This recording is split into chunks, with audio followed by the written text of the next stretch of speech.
आपका परिचय करा देता हूं। आज मेरे साथ कौन कौन जुड़ रहा है। शहजाद पूनावाला भारतीय जनता पार्टी के प्रवक्ता, विजय हुई है इनकी पार्टी, शानदार जीत हासिल करी है। और एनडीए के दूसरे घटक दल जनता दल यूनाइटेड के नेता, वरिष्ठ नेता सत्यप्रकाश मिश्रा, बहुत बड़ी जीत हासिल करी है एनडीए ने। दूसरी पार्टी हमारे साथ मौजूद है शोहेब जमाई, एआईएम के नेता, उनकी पार्टी ने भी जबरदस्त प्रदर्शन किया है, 22 सीटों पर लड़े और लगभग 5 सीटें जीत के आए हैं। आप भी गमछा उठा के घुमा सकते हैं। बहुत बहुत स्वागत है आपका। और दूसरी तरफ मेरे साथ इस चर्चा में जुड़ रहे हैं राजकुमार भाटी, समाजवादी पार्टी के नेता, उनका अभिनंदन है, जो कह रहे हैं बिहार के बाद हमारी नजर अब उत्तर प्रदेश में है, कहीं कोई गड़बड़ ना हो जाए। मेरे साथ इस चर्चा में राम कुमार रंजन साहब हैं, नेता राजद पार्टी के, उनका अभिनंदन है। सूरज मंडल है, उनका अभिनंदन है, कांग्रेस पार्टी के नेता, प्रवक्ता, बहुत बहुत शुक्रिया। बड़ी उहार हुई है कांग्रेस पार्टी की और राजद का भी सुपड़ा साफ हुआ है। लेकिन पहले विश्लेषण, बिहार में जनादेश वाले संदेश का विश्लेषण। MY यानी महिलाएं और जेन जी यानी यूथ का समीकरण कैसा है। और महिलाओं का वोट प्रतिशत 71%, जेन जी की आबादी 40% आबादी 18 साल की है और 23% आबादी है वो 18 से 29 साल के बीच है।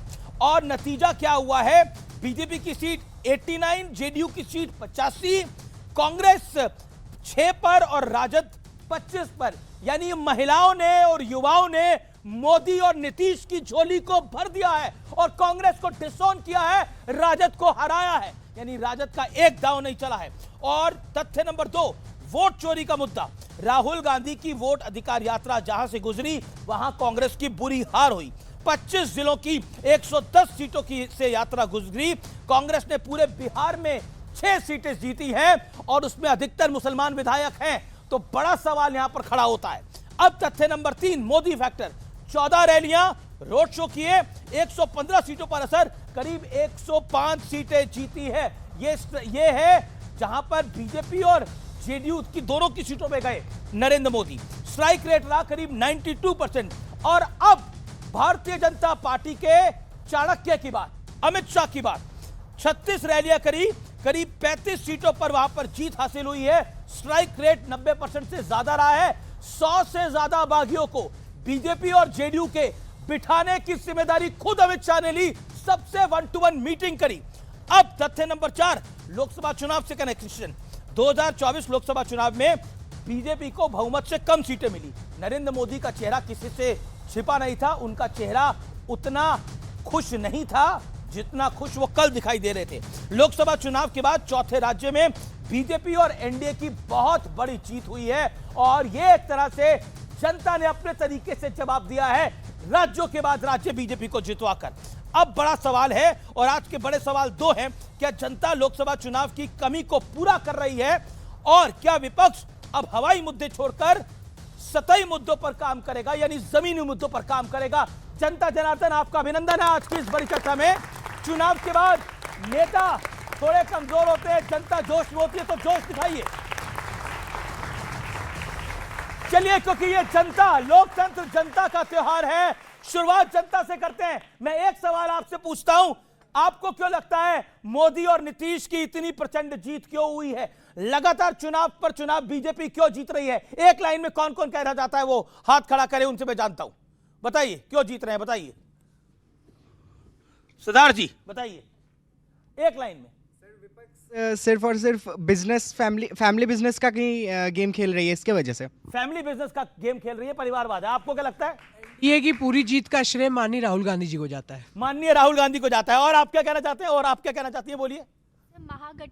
महागठबंधन को सीट शेयरिंग में इतना टाइम लगा कि इलेक्शन ही निकल गया। एक और राय ले लेते हैं। और कौन कहना चाहता है? ओके, बोलिए क्या कहना चाहती है। क्योंकि सर उन्होंने इंफ्रास्ट्रक्चर और कानून व्यवस्था पे बहुत काम किया था और बिहार के लोग इससे बहुत खुश थे। ओके, इंफ्रास्ट्रक्चर और कानून व्यवस्था पे काम किया था। लेकिन शहजाद पूनावाला, इतनी बड़ी जीत क्या आपने सोची थी, ये बताइए पहले तो।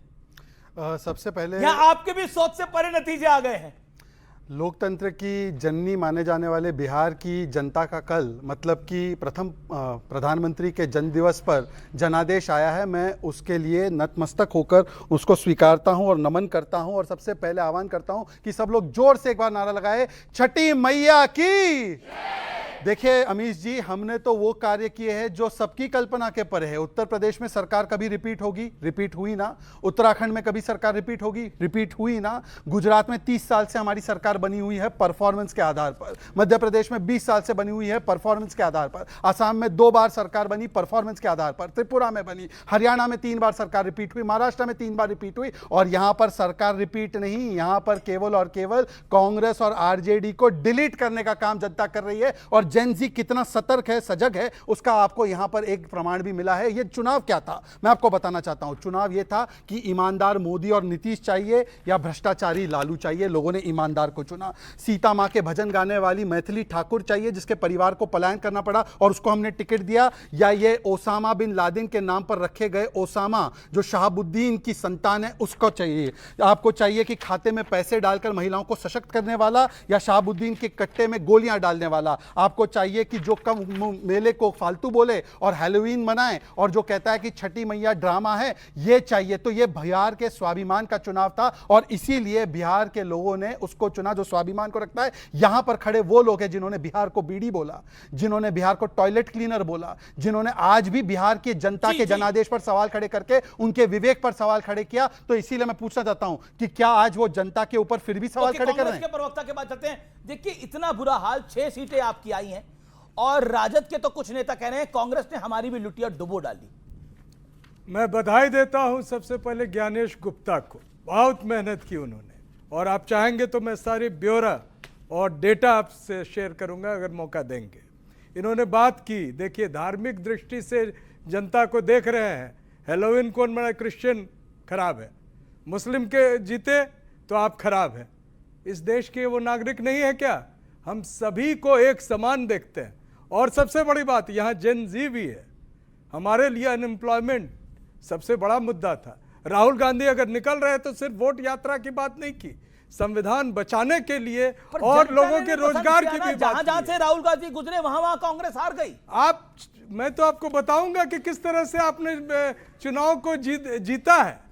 इस चुनाव में प्रत्येक विधानसभा क्षेत्र में 1 लाख वोट ऐड हुए। 25 जिलों से राहुल गांधी और ये डेटा सर मंडल साहब आयोग के ही वेबसाइट से देता। मेरा निवेदन है मंडल साहब, देखिए बंडलबाजी से काम नहीं चलेगा। मेरा सवाल यह है कि राहुल गांधी ने 25 जिलों की 110 सीटों से उनकी यात्रा गुजरी, लेकिन कुल बिहार में आपको 6 सीटें मिली हैं। आजादी के बाद से पहले उत्तर प्रदेश में आप समाप्त हुए, 2 विधानसभा सीटें हैं आपकी उत्तर प्रदेश के अंदर और 2022 में उसका चुनाव हुआ था, और आप बिहार में आपकी 6 सीटें हैं। आप बताइए। मेरा प्रश्न है कि क्या कितने हॉस्पिटल खुल गए? आईना साफ कर रहे हैं। कितने हॉस्पिटल खुल गए बिहार में? सर ये मुद्दे कितने विश्वविद्यालय हैं बिहार में? जनता ने चुना, फिर वापस इनको फिर वापस चुना। आप 20 साल से चुन रहे हैं। हम तो जनता से पूछ रहे हैं कि आपका वोट महत्वपूर्ण था कि जो परिणाम आप देख रहे हैं वो महत्वपूर्ण था? ये जनता सर्वोपरि है, जनता से ही शुरुआत करी, फैसला करना है। ठीक है, ठीक है, ओके। मैं एक सेकंड बेड का पूछा। 11,000 हॉस्पिटल बेड इन्होंने 60 वर्ष में बनाए, हमने 10 वर्ष में 3 गुना उसको बढ़ाया। मैं इनसे पूछना चाहता हूं, इन्होंने बोला हैलोवीन क्रिश्चियन है। हैलोवीन क्रिश्चियन नहीं होता, हैलोवीन वेस्टर्न होता है। कुंभ को फालतू बोला था लालू जी ने, एक बार किसी और धर्म के पर्व को फालतू बोलकर दिखाइए। छठ मैया को ड्रामा बोला था, एक बार किसी और के धर्म पर्व को बताइए। रामचरितमानस को पोटेशियम। मैं भारतीय मुसलमान हूं, इनकी बातों में मत आना। मैं भारतीय मुसलमान हूं। भारतीय मुसलमान या कोई भी वर्ग किसी के और के धर्म को अपमानित नहीं करता, पर ये सनातन को गाली देते, समाज की बात करते, एक बार बोलते दूसरे धर्म के बारे में नहीं बोलते हैं। इतना बुरा हाल है। लालू यादव की बेटी है रोहिणी आचार्य, उन्होंने इस्तीफा दे दिया है और उन्होंने बोल रही है, वो कह रही है मैं राजनीति भी छोड़ रही हूं, अपना प्यार अपना परिवार भी त्याग रही हूं। संजय यादव और रमीज ने मुझसे यही करने को कहा था और तेज प्रताप यादव भी संजय यादव को क्या कहते हैं मुझे आपको बताने की आवश्यकता नहीं है। बिहार पर आप डिबेट करा रहे हैं, मुद्दे डिबेट बिहार पर होने चाहिए, बिहार के चुनाव पर होने चाहिए। जो ट्वीट किया उसको मैंने नहीं देखा है। मैं बता रहा हूं आपको, यही ट्वीट किया है। हाँ, अगर ट्वीट किया गया ठीक है, सबकी अपनी अपनी व्यक्तिगत राय होती है। उन्होंने जो कहा उस पर मैं टिप्पणी नहीं करना चाहता हूं। मैं उस पर देखूंगा अपने तौर तरीके से, फिर मैं उस पर विचार विमर्श करूंगा, तो मैं दूंगा उस पर। बहरहाल मैं बात करना चाहता हूं बिहार चुनाव के संदर्भ में। क्यों 17 सालों से लगभग एनडीए की सरकार है, 11 सालों से डबल इंजन की सरकार है। जिन मुद्दों पर बिहार सबसे पिछड़ा है, गरीब राज है, प्रति व्यक्ति आय सबसे कम है, नए उद्योग नहीं लगे, जो उद्योग बंद पड़े थे उसको खोल नहीं पाए, शिक्षण संस्थान नहीं है बिहार में, ये तमाम मुद्दे जो छूटे हुए थे। ठीक है, क्या है देखिए, उन मुद्दों से जीत भी सिखाती है, हार भी सिखाती है, सबक देती है। अमीश जी मेरी पूरी बात सुन लीजिए। बिल्कुल बिल्कुल। उन मुद्दों के साथ हम बिहार के चुनाव में गए, लेकिन जनता के सामने उन मुद्दों को रखा, लेकिन वह मुद्दा भारी पड़ा रेवड़ी जिस तरह से चुनाव के बीच में आचार संहिता का उल्लंघन करके चुनाव के बीच में 10-10 हजार रुपया महिला सशक्तिकरण के नाम पर दिया गया। पहले से कोई पूर्व योजना नहीं थी, वो चुनाव के बीच में दिया गया। यह एक तरह का रेवड़ी था। यह मुद्दे और रेवड़ी के बीच रेवड़ी का चयन हुआ है, रेवड़ी की जीत हुई है, यह मुद्दे की हार हुई। रेवड़ी तो आप भी दे रहे थे, आप चुन के तो देते ना, कि मना नहीं देते आप। देखिए कोई जो सत्ता पक्ष में नहीं है, वो तकलीफ जो है, सत्ता हम पक्ष में देंगे नहीं तो सही है, है। भविष्य की योजना बनाता है, भविष्य की तय करता है, भविष्य में हम देंगे। लेकिन ये तो सत्ता पक्ष में थे, चुनाव के बीच में इन्होंने दिया, आचार संहिता का उल्लंघन किया। बनाया सन ऑफ मल्ला को, उसकी एको सीट नहीं आई, ओवैसी की तो 5 सीट आ गई यहां पर। ओके, मैं जेडीयू का रुख करता हूं। इतनी प्रचंड जीत है, जीत भी सबक देती है, हार भी सबक देती है। इस जीत ने विपक्ष को, क्या आपको लगता है, सबक नहीं दिया है, या विपक्ष सबक लेना नहीं चाहता है? ये लाइन सही है, विपक्ष सबक लेना नहीं चाहता है, और मेरे लिए ये चिंता का विषय बिल्कुल नहीं है, ना होना चाहिए। क्योंकि नीतीश कुमार जी के एक बहुत फेमस लाइन है, हम काम करते रहते, कौन क्या बोलता है उस पर ध्यान नहीं देते हैं। वो जीत नीतीश जी ने जो काम किया, एनडीए की सरकार ने जो 20 साल काम किया है, जिन विपरीत परिस्थितियों में काम किया, क्योंकि 10 साल मनमोहन सिंह जी की सरकार रही, झारखंड हमसे बट गया तो सारे कल कारखाने खनिज पदार्थ उधर चले गए। उन विपरीत परिस्थितियों में यदि बिहार का विकास दर 11.3%, 3 से सीधे लेकर नीतीश कुमार पहली बार आते हैं, और फिर अभी 14.5% लेकर आते हैं, तो वो विकास पर वोट किया है बिहार की जनता ने, इनके गाल बजाने पे वोट नहीं किया। इन पर भरोसा नहीं था। क्यों नहीं भरोसा था? इनका पूरा का पूरा राजनीतिक परिवार, लालू परिवार का, चारा घोटाले में सजा याफ्ता लालू प्रसाद यादव जी, नौकरी के बदले जमीन अपनी ही जाति के गरीबों से लूट लिए। वो चाहते कि उनको वोट करे जनता बिहार का, यह संभव नहीं है। उनको नकार दिया है बहुत पहले। 2010 में 27 सीट पे थी आरजेडी, 2010 में 3 सीट पे थी कांग्रेस, वही हालत अभी हुआ। राजकुमार भाटी, ये जो जीत हुई है, ये विपक्ष के लिए कितना बड़ा सबक है? नहीं, बहुत बड़ा सबक है।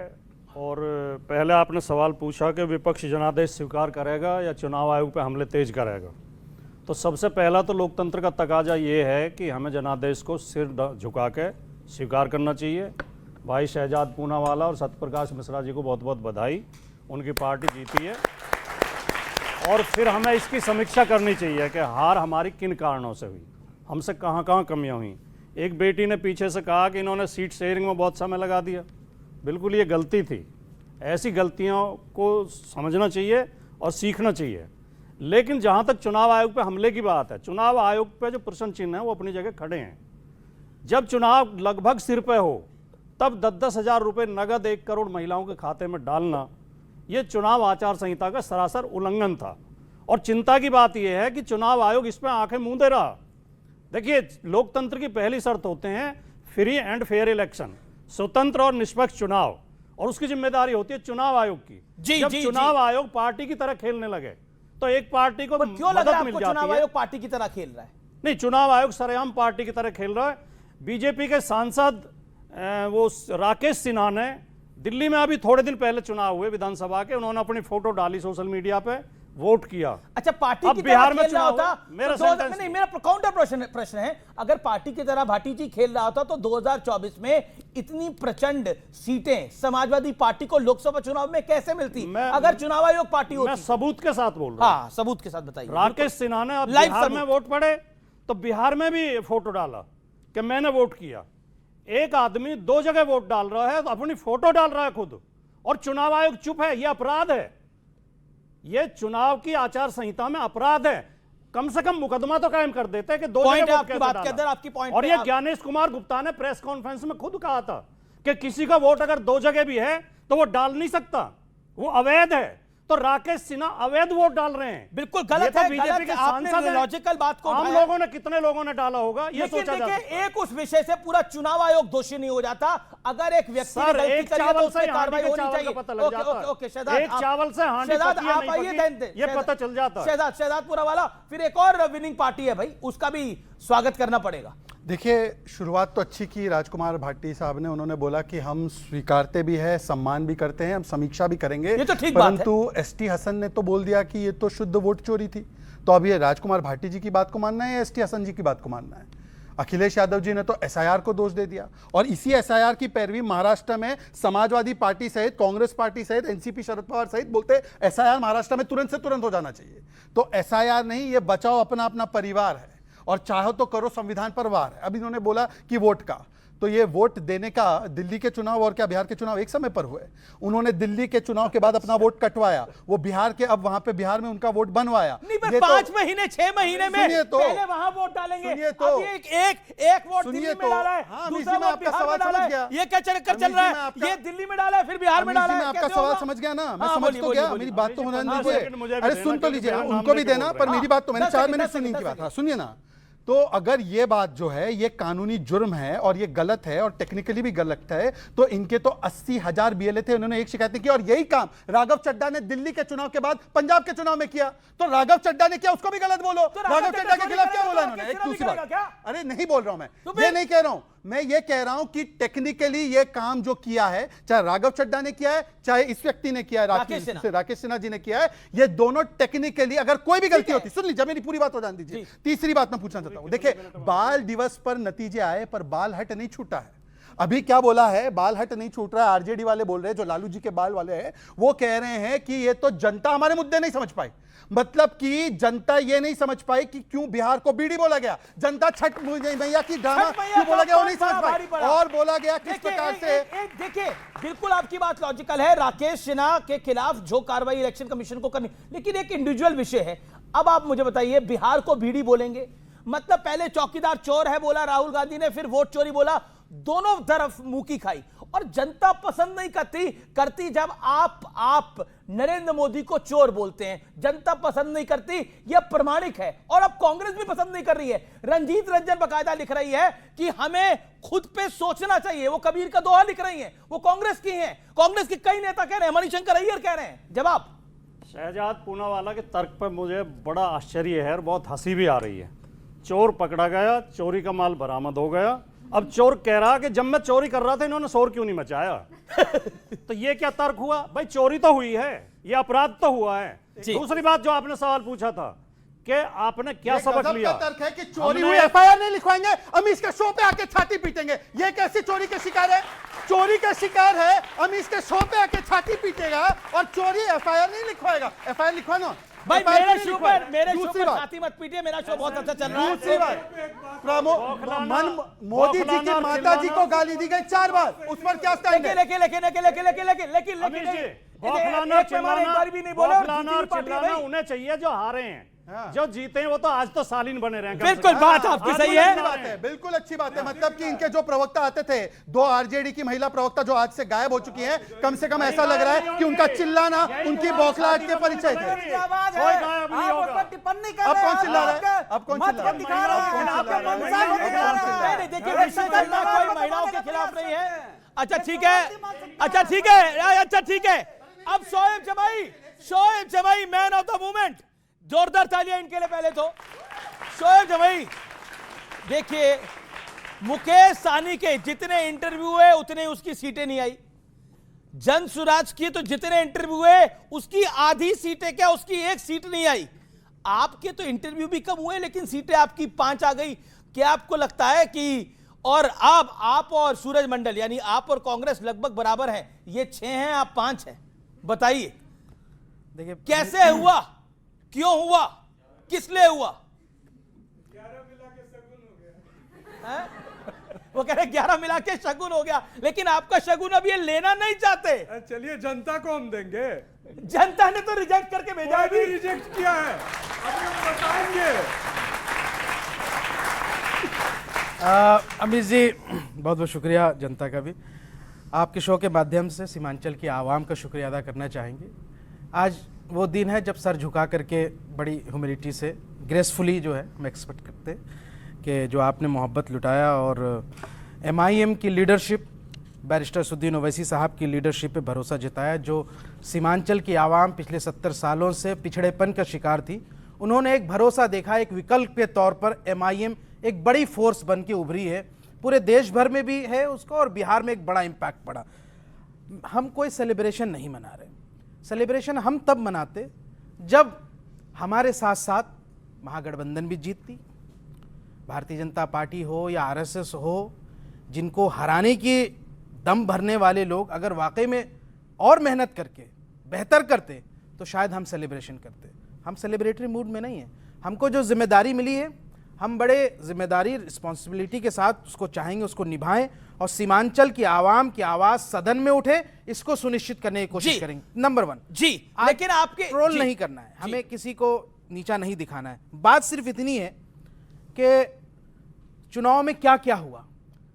तेजस्वी यादव जी ने हमारे पार्टी के राष्ट्रीय अध्यक्ष बैरिस्टर ओवैसी साहब को एक्सट्रीमिस्ट कहा, कट्टरपंथी, एक्सट्रीमिस्ट। हम हैं एक्सट्रीमिस्ट, एक्सट्रीमिस्ट, ठीक है। अब इनके एक शायर साहब हैं कांग्रेस के, वो गए, उन्होंने खूब गाली गलौज की, उन्होंने खूब अपशब्द कहे, ठीक है ना। शायर साहब को मैं सिर्फ छोटा सा जवाब देना चाहूंगा कि कुछ तो बात है कि हस्ती मिटती नहीं हमारी। शायर साहब, अनारकली उड़ जाओ। शायर साहब, कुछ तो बात है कि हस्ती मिटती नहीं हमारी, चले थे हमारी कश्ती डुबाने, खुद तो डूबे सनम, कांग्रेस को भी डुबा गए। बहुत बहुत।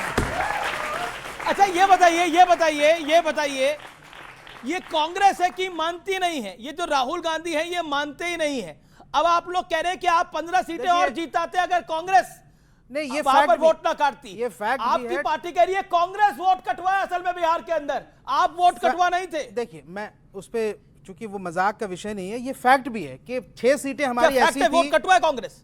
6 सीटें हमारी ऐसी थी जिसपे हमारा कैंडिडेट जो हारे हैं वो सेकंड नंबर पे रहे, और जितना कांग्रेस ट्रेल की है उसके पीछे या महागठबंधन के लोग थे, उतना ही सीट का, उतना ही वोट का अंतर रहा। तो आप बताइए कि वहां पे बी टीम कौन बना? मतलब अगर वो 6 सीटें में कांग्रेस का प्रत्याशी ना होता या गठबंधन की स्थिति होती तो हम आज 12 से 13 सीटें ला चुके होते। ये फैक्चुअल है, नंबर 1। दूसरा, मैं आज भी कह रहा हूं कि तेजस्वी यादव जी के जो सलाहकार जो थे, चाहे संजय हो या कुछ भी हो, उन लोगों ने बिहार का बेड़ा गर्क कर दिया, और आप लोगों ने अपनी मानसिकता, गुरूर और घमंड में सेकुलर वोटों का बिखराव किया, जिसका यह नतीजा है। जो पार्टी, साहनी जी की जो पार्टी, जो भाजपा के गोद में पैदा हुई थी, आप उसको उप मुख्यमंत्री बना रहे थे, अब वो अंडा खाएंगे मछली के साथ साथ। जीरो आया। बहुत बहुत शुक्रिया। ये है डबल जीरो जो आया है साहनी को भी और उसके साथ साथ मतलब गजराज पार्टी प्रशांत किशोर को भी। जवाब, लोकतंत्र में हर पार्टी को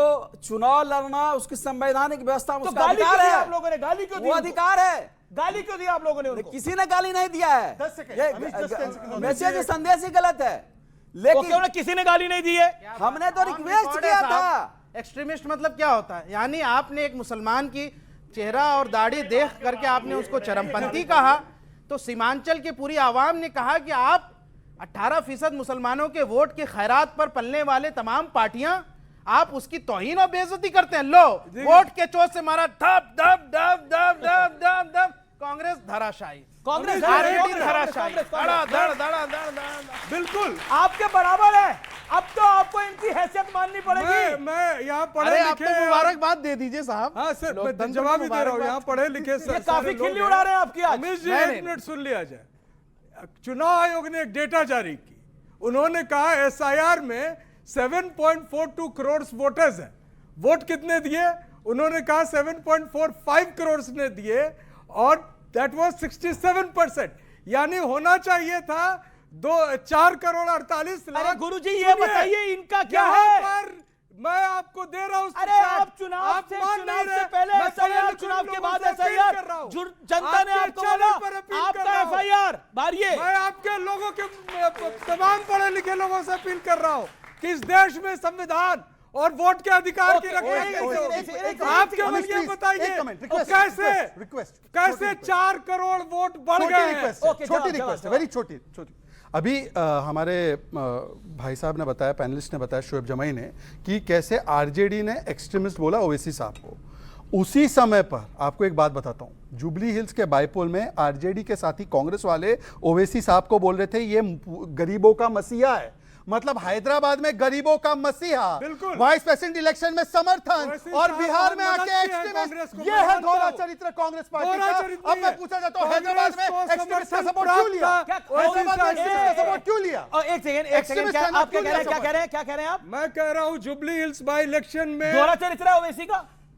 मैं कह रहा हूं कि हमें ये दोहरा चरित्र जो कह रहे हैं बीजेपी, इनका दोहरा चरित्र तो दिख रहा है। मैं तो मान रहा हूं कि जुबली हिल्स बाईपोल में कांग्रेस पार्टी को इस साहब का समर्थन प्राप्त था। तो कैसे एक्सट्रीमिस्ट है? लेकिन हमने एक्सट्रीमिस्ट नहीं कहा है। अरे उन्होंने कहा तो गलत बोला। आप तो है एक्सट्रीमिस्ट। नहीं आप जो एक सेकंड तेजस्वी यादव ने जो कहा था गलत कहा था। तेजस्वी यादव ने जो कहा गलत कहा था। जो फ्री लोगों को लिंच करते हैं वो क्या है?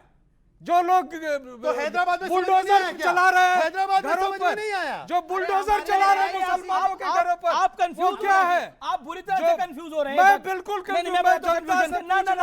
तमाम जनजी से अरे आप चाह क्या रहे हैं? रोजगार के अधिकार क्या रहे हैं? आपके सभी अधिकारों की रक्षा होनी चाहिए कि नहीं होनी चाहिए? अगर इसके क्या लिए बोल रहे हैं मुझे एक सेकंड, हैदराबाद में इनकी लिंचिंग प्रवृत्ति नहीं दिखती है, गले लगाते हैं। बिहार में लिंचिंग की प्रवृत्ति दिखती है, बोलते हैं। सुन लीजिए, मैंने बीच में नहीं बोला, मैंने बीच में नहीं बोला, मैंने बीच में नहीं बोला, मैंने बीच में नहीं बोला, मैंने बीच में नहीं बोला। शांति। अभी तो ज्ञान दे रहे थे ना राजकुमार जी, फॉलो करो। अच्छा सुनिए, मैं भगवा पहना हूं तो मैं एक्सट्रीमिस्ट हूं, और जिस प्रकार से देखिए, शांति सर, आप बीच में ना बोले, अपनी टर्न पे बोले। और मैं भगवा पहना हूं, मैं एक्सट्रीमिस्ट हूं। यहां पर 2 महिला प्रवक्ता आके ब्राह्मणों को रोज गालियां देती थी। अब रोहिणी आचार्य ने क्विट किया, उस पर नहीं बोलेंगे, पर वो 2 महिला प्रवक्ता जो गाली देती थी उस पर बोलेंगे। ये इनकी हकीकत है। रोहिणी आचार्य ने बोला कि मैं परिवार को भी छोड़ रही हूं, मैं पार्टी को भी छोड़ रही हूं, यही आदेश मुझे दिया गया है अब, और जिम्मेदारी लेने का आदेश मुझे दे दिया गया है। देखिए, ये तो हर नागरिक का अधिकार है, जितना उसका मन करे उतने दिन राजनीति करे, और जब राजनीति से मन उब जाए तो समाज सेवा करे। इसमें कौन सी बात अलग होगी? अच्छा, ये तेज प्रताप यादव पर आप क्या कहना चाहते हैं? तेजस्वी पर नहीं, तेज प्रताप यादव पर। वो कहते हैं तेजस्वी नहीं है, फेलस्वी है ये। तेज प्रताप यादव कुछ लोगों के भड़कावे में आकर गलत लाइन ले गए। उन्हें तेजस्वी का समर्थन करना चाहिए था, आरजेडी का समर्थन करना चाहिए था। उनकी अपनी सीट निपटा दी उन लोगों ने महुआ में। नहीं लेनी चाहिए थी। लेकिन जो शोएब भाई बुरा मान रहे थे एक्सट्रीमिस्ट कहने पे, एक्सट्रीमिस्ट तो इन्हें भी कहते हैं हम, बीजेपी को भी। और इसलिए कहते हैं जब इनकी पार्टी का नेता गिरिराज ये कहता है कि पाकिस्तान के बंटवारे के समय सारे मुसलमानों को वहां चले जाना चाहिए था, और जो नहीं गए उन्हें हम भेज देंगे, तो वो एक्सट्रीमिस्ट है। और जब आपकी पार्टी का नेता ये कहता है कि 10 मिनट के लिए पुलिस हटा लो, हम लाल किले पे झंडा गाड़ देंगे, तो आप भी एक्सट्रीमिस्ट हैं। जो कानून आप यूपी में इनको साथ लेंगे? बिहार में कितना बढ़िया प्रदर्शन रहा, यूपी में साथ अगर ये अपने सांप्रदायिक नीतियां छोड़ दें और बीजेपी की बी टीम बनना छोड़ दें, तो हम इनके बारे में विचार सुनिए, मैंने सबकी सुनी, आप सुन ली। देखिए, वो लेने को तैयार है, लेकिन औकात में रहिए आप लोग। सबसे देखिए, अब औकात किसकी क्या रही बिहार में पता चल गया, आप छोड़ दीजिए, उस पर मत जाइए, मैं जवाब दे। अरे भाई साहब सुनिए, ना मैं बता देता हूँ। सामान्य कम से कम हमारे कांग्रेस तो तेज प्रताप को समझाइए पहले, वो फेलस्वी कह रहे हैं। वो कह रहे हैं जयचंदवा ने हरवा दिया। ये जयचंदवा कौन है भाई तुम्हारे यहाँ पर? जयचंदवा वही हैं जो हरियाणा से इंपोर्ट होकर के बिहार गए हैं। अच्छा, कौन? अब नाम नहीं लेना चाहूंगा। देखिए, सबसे बड़ी बात है, कांग्रेस के हमारे मित्र ने तो माना कि चलिए जुबली हिल्स में ओवैसी साहब का जो समर्थन था उसकी वजह से उनकी जीत हुई, और उन्होंने माना कि जननायक हैं, नेता हैं, और वाकई गरीबों के मसीहा हैं। शुक्रिया आपका। कम से कम ये तो नहीं कहेंगे कि बी टीम है भाजपा की। चलिए, अब मैं सिर्फ इतना कहूंगा कि जिस तरीके से हमने गठबंधन के समय में, जब चुनाव से पहले हमने कहा कि हमें 6 सीटें दे दीजिए, ठीक है ना, गुरूर और घमंड में कहा, नहीं दिया। आपको याद होगा कि कौरवों से पांडवों ने कहा था 5 गांव दे दो, नहीं दिया तो 80 गांव चुकाना पड़ा। अब देख लीजिए, अब नहीं दिया तो क्या चुकाना पड़ा। मैं इस पर एक छोटा सा गाना मुझे याद आ हाँ बिल्कुल बिल्कुल बिल्कुल। ठुकरा के मेरा प्यार मेरा इंतकाम देखोगे। सवाल सिर्फ इतना है कि लेकिन ये जो पूरी थ्योरी गढ़ी जा रही है एसआईआर, अखिलेश जी भी कह रहे हैं एसआईआर नहीं होने देंगे हम उत्तर प्रदेश के अंदर। समझ कह रहा हो पीडीए के रक्षक तो देश के संविधान में जो लिखा है, कानून जो है, चुनाव आयोग को जो अधिकार है वो अपना कराता है। लोग सुप्रीम कोर्ट भी गए, सुप्रीम कोर्ट ने कहा कि एसआईआर होगा और वो हुआ। तो जो लोग संविधान लेकर घूमते हैं उनको उनसे मतलब नहीं। सवाल ये है कि जो भी लोग नकारात्मक राजनीति करेंगे, घोर परिवारवाद को सामाजिक न्याय बताएंगे देश में और लूट खसोट को बताएंगे सामाजिक काम, उन लोगों को जनता हमेशा नकार देगी। क्योंकि देखिए 15 साल जंगल राज जो रहा उनका, उस जंगल राज बहुत बड़ी खबर आ रही है कांग्रेस से, बहुत बड़ी खबर आ रही है कांग्रेस पार्टी से। कल प्रधानमंत्री ने बोला था कांग्रेस अब वर्टिकली डिवाइड हो सकती है। बड़ी बात है, हार के बाद कांग्रेस में बड़ा तूफान संभव है। फिर G20 जैसा समूह बन सकता है। थरूर, मनीष तिवारी, कार्ति चिदम्बरम सदस्य होंगे उसके, यह संभव है। अखिलेश प्रताप, संदीप दीक्षित भी सदस्य हो सकते हैं। डीके शिव कुमार, मुमताज पटेल अहमद पटेल की बेटी हैं। तारिक अनवर का नाम संभव है इस समय की, बड़ी डेवलपमेंट है। मैं आपको बता दूं रंजीत रंजन है कांग्रेस की मेंबर ऑफ पार्लियामेंट। उन्होंने क्या लिखा है, एक्स पर बकायदा पोस्ट लिख दिया है। उन्होंने लिखा है कि बिहार की जनता के फैसले का मैं सम्मान करती हूं, हम सभी को गहन आत्ममंथन करना होगा। और फिर उन्होंने कबीर का दोहा लिखा है। उन्होंने लिखा है बुरा जो देखने मैं चला, बुरा न मिलिया कोई, जो दिल खोजा आपना, मुझसे बुरा न कोई। यानी कुल मिलाकर कांग्रेस का खेल खराब हो रहा है। देखिए, आप जनता के मुद्दों पे नहीं है, आप वोट चोरी चौकीदार चोर है करते रहते हैं। कांग्रेस में एक वर्टिकल डिवाइड हो रहा है। जवाब नीतीश कुमार जी के व्यक्तित्व पर जिस तरह नकारात्मक टिप्पणी और हमला लगातार राजद करता रहा, उसको भी प्रतिकार किया बिहार की जनता ने। तो जनता के प्रति अगर आप शालीनता से चुनाव में नहीं जाएंगे, छठ को ड्रामा बताएंगे, गालियां देंगे, चुनाव वहां मंच में रैली में गाली दी थी प्रधानमंत्री की माता जी को, और काम धाम तो आपका कुछ है नहीं। इतिहास भी बहुत गंदा है जंगल राज का। वैसे प्रदेश में कांग्रेस भी निपटेगी, राजद तो निपट ही रही है, मीडिया में कांग्रेस इतिहास बनाते क्या नकली यमुना बन रहा था, उसके बारे में कहा जा रहा था कोई छठ करने वाले लोग हैं। अरे वो G20 दोबारा बन रहा है। रंजीत रंजन ने ये पोस्ट क्यों डाला है? रंजीत रंजन ने वो पोस्ट क्यों डाला है? फालतू बताने वाले लोगों के साथ आप गठबंधन करेंगे। साल भर छठी मैया का दिन चलता है, छठ के दिन चलता है। आपका दिल्ली में क्या, आपकी तो एक भी सीट नहीं है दिल्ली के अंदर, आपका दिल्ली में है क्या? मैं आपसे जो कह रहा हूँ, 0 सीट है। ओके, क्या सवाल है? ओके, क्या सवाल है? ओके, मेरा सवाल बीजेपी मेरा सवाल बीजेपी प्रवक्ता से है कि मैं मानती हूँ छठी मैया की जय, लेकिन जिस तरह से आप दिखा रहे हैं कि क्या ये दिखाना चाहते हैं कि बीजेपी धर्म के नाम पे जीती है? धर्म के नाम पे जीती है ये दिखाना चाहते हैं? जवाब 10 सेकंड में जवाब। अच्छा सवाल है, जवाब। क्या धर्म के नाम पे जीती है BJP? 10 second then another question.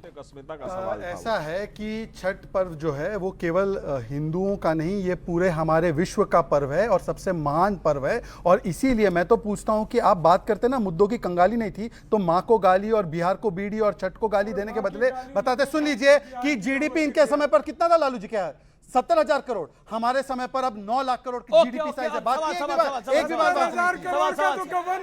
Bihar से हूँ तो अपना 2 लाइन सर भोजपुरी में बोलूंगा।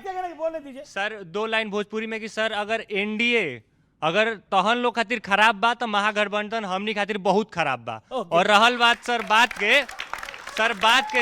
के भोजपुरी में तो बात ई बाटे कि सर महागठबंधन के जो कार्यकर्ता बड़न उ कहतरन कि एक खाली जीत जाइम तो घर से बहरी ना निकले देम। तो ए बात के वोट दी जा कि जौन उनकर उम्मीदवार बड़न उनकर क्वालिफिकेशन पे वोट दी जा कि उ पास में गाना गावतरन कि जाए से पहले खा लो उठलाली से रोटी बोर के। तो सर एकरा पे वोट दी जा। एक जना और रहन जौन की सर गाना गइले रहन कहतरन कि करुआ तेल, सर उ गानो हम नहीं गा सकत, तो उ क्वालिफिकेशन पे उनका के वोट दी। कौन सा गाना गा सकत? सर गाना उनका सर ये गाना भी गा सकत? हाँ गाना गा देते हैं सर। उनका गाना ये था सर कि राती के खेलला कौन खेल अभी ले महके करुआ तेल। तो सर ई क्वालिफिकेशन पे उनका के वोट दी जा। चलिए सर रहुए बताई जा। क्या सवाल है आपका? सवाल क्या है? पॉइंट क्या है बोले? पहले तो आपको बहुत बधाई, आप बिहार में इतने वोटों से जीते हैं। पर सर मेरा एनडीए से सवाल ये है कि जो एनडीए की जीत हुई है वो मोदी फैक्टर की वजह से हुई है या फिर वहाँ के सोशल इश्यूज के रिजल्ट की वजह से हुई है? अरे आपने नीतीश जी का नाम नहीं लिया, क्या करेंगे सत्य प्रकाश? अच्छा मोदी फैक्टर की वजह से हुई है, बताइए सत्य प्रकाश। अरे सत्य प्रकाश को जवाब देने दीजिए भाई इसका। देखिए जीत के कई पैमाने और मोदी फैक्टर है कि नहीं है? हाँ बिल्कुल है। सभी लोगों की एकजुटता, नीतीश कुमार के लंबे अनुभव, उनके सुशासन और महिला सशक्तिकरण और केंद्र की योजनाओं ने हमें बिहार को बहुत लाभ पहुंचाया है, इसलिए हम जीते हैं। इसमें क्या दिक्कत है बोलने में? ओके ओके ओके, ये सच है। सवाल। हाँ बोलिए। ज्यादा हो गई है। सर कांग्रेस वोट चोरी बोलते बोलते वोट मांगना ही भूल गई क्या? वोट चोरी बोलते बोलते वोट मांगना ही भूल गई। ओके ओके, आपका पॉइंट क्या है? सर महागठबंधन की इतनी बड़ी हार की वजह क्या है? लीडरशिप क्राइसिस या फिर poor strategy weakness? Poor strategy या फिर वीकनेस? महागठबंधन की हार की वजह क्या है? ओके राजकुमार भाटी बोलिए। महागठबंधन की ज्यादा बड़ी हार की वजह यह है बिहार में कि महागठबंधन ने शोर ज्यादा मचा दिया, इन्हें ज्यादा डरा दिया और डर के इनकी सारी टीम जो है अपना जो तिकड़म करने में लग गई और तिकड़म कुछ ज्यादा हो गई, इनकी उम्मीद से ज्यादा सीटें आ गई। अभी भी वो जनता के जनमत को सलाम नहीं कर रहे। अभी भी राजकुमार भाटी अभी भी जनता के जनमत को सलाम नहीं कर रहे, उसको तिकड़म बता रहे हैं। मैं आपको एक बात बताऊं, राहुल जी जब चुनाव के दौरान कोलंबिया चले जाते हैं तो उससे उनकी सीरियसनेस का पता चलता है। हमने पिछली बार भी राहुल सीरियस नहीं है, मैंने पिछली बार भी ये कहा था। आपको लगता है? मैं सवाल पूछ रहा हूं, राहुल मैंने कहा ये भारी पड़ेगा। सर मैं आपसे एक चीज कहना चाहूंगा, अगर आपको जीतना है तो सर सच्चे दिल से कह रहा हूं, आपको अगर जीतना है तो राहुल गांधी जी को इस कैंपेनिंग में मत भेजिए सर। कैंपेनिंग में भेजेंगे तो बीजेपी जीत जाएगी। नहीं सर, प्लीज सर, रिक्वेस्ट है सर। और सर शहजाद पुण्यवाला सर से मैं एक चीज कहना चाहूंगा, सर आप दुनिया को बहुत ज्ञान दे रहे हैं, प्लीज सर थोड़ा सा ज्ञान कांग्रेसी को भी दे दीजिए कि राहुल गांधी को मत भेजिए प्लीज सर। अच्छा ठीक है। मेरे भाई ने सवाल पूछा जिनका बहुत सुंदर माथे पे तिलक लगा है। उन्होंने पूछा कांग्रेस को आप सलाह क्यों नहीं देते? मान्यवर, मैं कांग्रेस में कई वर्षों तक रहा और कांग्रेस तब सलाह नहीं ले पाई, मैं तो निकल गया, परंतु सोते हुए को जगाया जा सकता है, पर जो सोने की एक्टिंग करे वो, पता है हमको 90 सीट्स मिली बिहार में। कांग्रेस का परफॉर्मेंस अंडर राहुल, बिहार में 6 सीट, दिल्ली में 0, महाराष्ट्र में 16, झारखंड में 16, हरियाणा में 37, जम्मू कश्मीर में 6, कुल मिलाकर 81 सीट से 6 चुनाव में वो नहीं कर पाए क्योंकि जानवरों के पास थे। जंगल सफारी में हम जनता के पास और जानवरों के पास, इसीलिए जानवरों को साथ दिया। और सवाल, तेज प्रताप फेलस्वी कह रहे हैं तेजस्वी को, रोहिणी आचार्य कह रही हैं कि संजय यादव की वजह से अब मैं पार्टी और परिवार दोनों को छोड़ रही हूं, उन्होंने मुझे ऐसा बोला है। एक मुझे बात बताइए, आप जनता को साथ लेने की बात कर रहे थे, चलिए एक भाई तो अलग था, अब बहन भी अलग हो रही है, परिवार को भी साथ नहीं रख पा रहे, ऐसा क्यों हो रहा है? जवाब क्या है इसका? मैं जानता हूं आपके लिए सवाल कठिन है, आप इसको डाइवर्ट करने की कोशिश करेंगे, लेकिन बहुत आप बोल दीजिए इस सवाल का जवाब देने में मैं सक्षम नहीं हूं, मैं नहीं दे पाऊंगा, मैं समझ जाऊंगा, लेकिन कृपया करके सीधा जवाब दीजिएगा, इधर उधर की बात मत करिए। जी लोकतंत्र है, हर व्यक्ति की अपनी आइडेंटिटी है, पहचान है, उसका अपना निर्णय होता है कि वह क्या करने जा रहा है, क्या बोल रहा है, और उसका सम्मान करना चाहिए। जो चीज बोला जा रहा है उनका अपना व्यक्तिगत राय है, उसको पार्टी से नहीं जोड़ना चाहिए। बहरहाल तो रोहिणी आचार्य पार्टी का पार्ट नहीं है? नहीं, मैं तो कह रहा हूं व्यक्तिगत भी तो होता है, पार्टी संगठन एक चीज है, वह उसमें व्यक्तिगतता भी एक अलग फॉर्म होता है उसका। तो परिवार में अलग अलग है, एक सेकंड क्लियर कर दीजिए। तेज प्रताप तो परिवार से अलग हो गए, रोहिणी भी आप परिवार से अलग है, संजय यादव और परिवार एक है, रोहिणी आचार्य अलग है।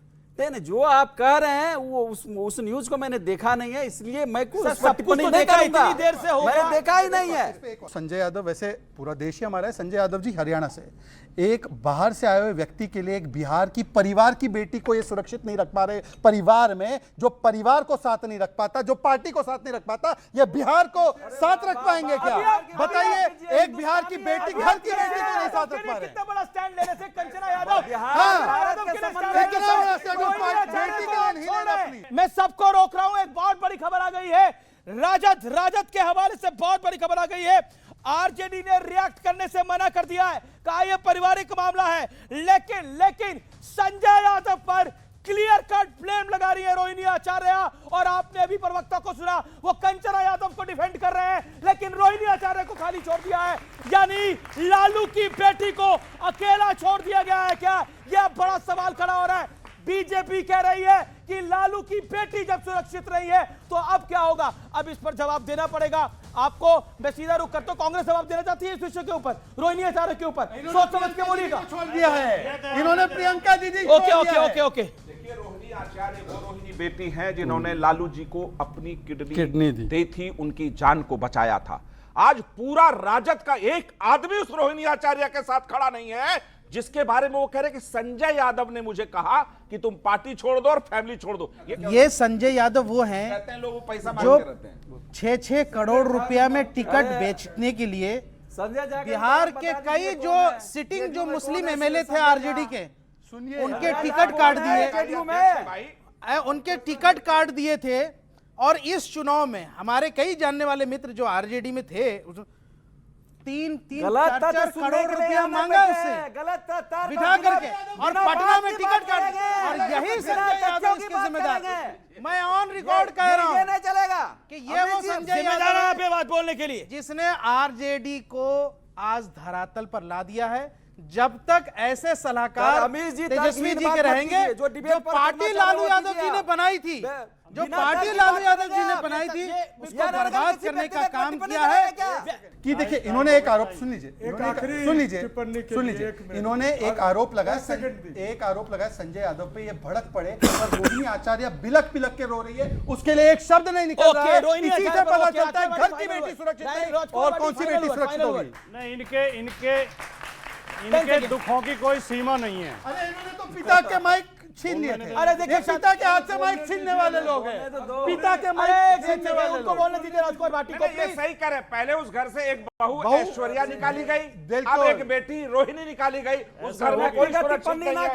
वो अपने घर की बेटियों को सम्मान नहीं देते, व्यक्तिगत देखा भेज दूंगा, लेकिन मेरी मर्यादा है, इसमें मैं रोक रहा हूँ। व्यक्तिगत टिप्पणी ना करें।